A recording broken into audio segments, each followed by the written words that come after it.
And now chapter 4. Drumala explains the incarnations of Godhead to King Nimi.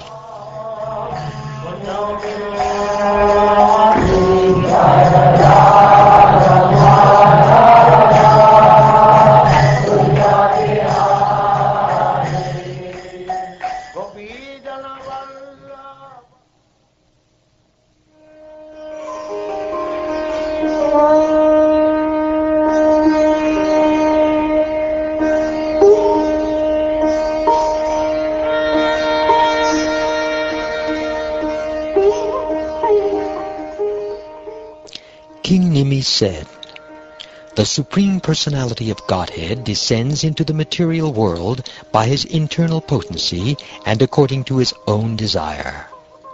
Therefore, please tell us about the various pastimes Lord Hari has performed in the past, is performing now, and will perform in this world in the future in his various incarnations."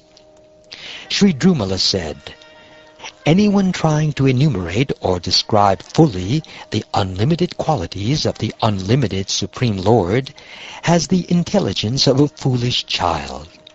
Even if a great genius could somehow or other, after a time-consuming endeavor, count all the particles of dust on the surface of the earth, such a genius could never count the attractive qualities of the personality of Godhead, who is the reservoir of all potencies. When the primeval Lord Narayan created his universal body out of the 5 elements produced from himself, and then entered within that universal body by his own plenary portion, he thus became known as the Purusha. Within his body are elaborately arranged the 3 planetary systems of this universe. His transcendental senses generate the knowledge-acquiring and active senses of all embodied beings. His consciousness generates conditioned knowledge, and his powerful breathing produces the bodily strength, sensory power, and conditioned activities of the embodied souls. He is the prime mover through the agency of the material modes of goodness, passion, and ignorance. And thus the universe is created, maintained, and annihilated.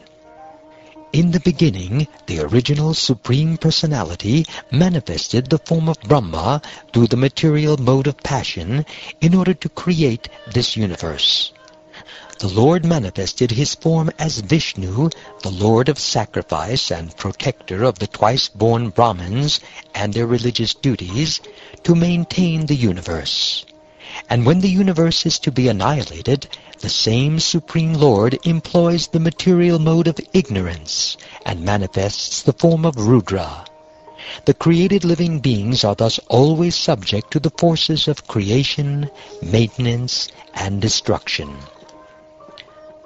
Naranarayan Rishi, who is perfectly peaceful and is the best of sages, was born as the son of Dharma and his wife Murti, the daughter of Daksha.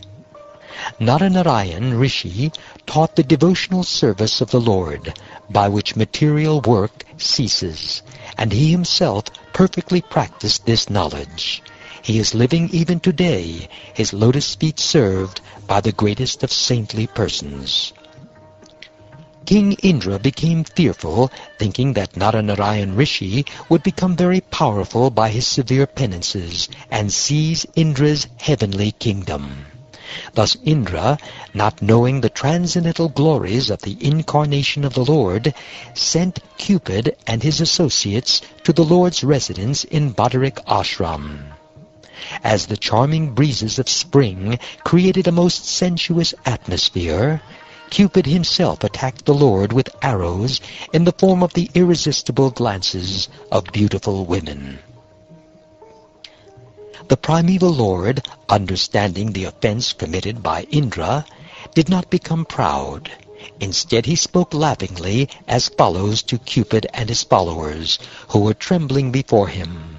Do not fear, O mighty Madan, O wind god, and wives of the demigods. Rather, please accept these gifts I am offering you, and kindly sanctify my ashram by your presence. My dear King Nimi, when Naranarayan Rishi thus spoke, eradicating the fear of the demigods, they bowed their heads with shame and addressed the Lord as follows to invoke his compassion. Our dear Lord, you are always transcendental, beyond the reach of illusion, and therefore you are forever changeless. Your causeless compassion toward us, despite our great offense, is not at all unusual in you, since innumerable great sages, who are self-satisfied and free from anger and false pride, bow down humbly at your lotus feet. The demigods place many obstacles on the path of those who worship you to transcend the temporary abodes of the demigods and reach your supreme abode. Those who offer the demigods their assigned shares in sacrificial performances encounter no such obstacles. But because you are the direct protector of your devotee, he is able to step over the head of whatever obstacle the demigods place before him. Some men practice severe penances to cross beyond our influence, which is like an immeasurable ocean with endless waves of hunger, thirst, heat, cold, and the other conditions brought about by the passing of time, such as the sensuous wind and the urges of the tongue and sex organs. Nevertheless, although crossing this ocean of sense gratification through severe penances, such persons foolishly drown in a cow's hoof-print when conquered by useless anger. Thus they exhaust the benefit of their difficult austerities in vain.